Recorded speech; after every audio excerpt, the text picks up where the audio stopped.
Victor Pérez-Boucheron, vous êtes au PC Sécurité.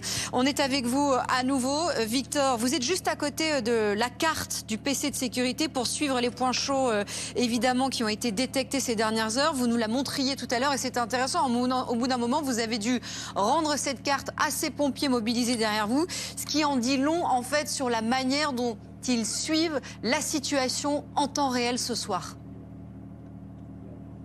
Oui, effectivement, Alice, et nous avons des précisions à vous apporter. Regardez, on va s'appuyer encore une fois de la carte dont vous parlez.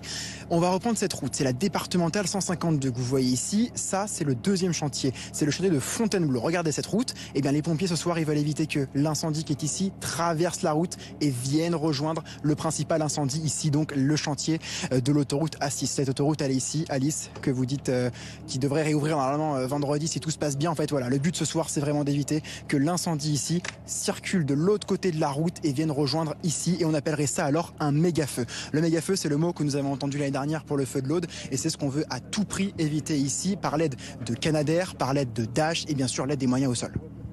Merci Victor, on peut revoir la carte et juste après on verra une séquence que vous avez tournée aujourd'hui. C'est très intéressant, si on peut revoir cette carte des points chauds en TRL.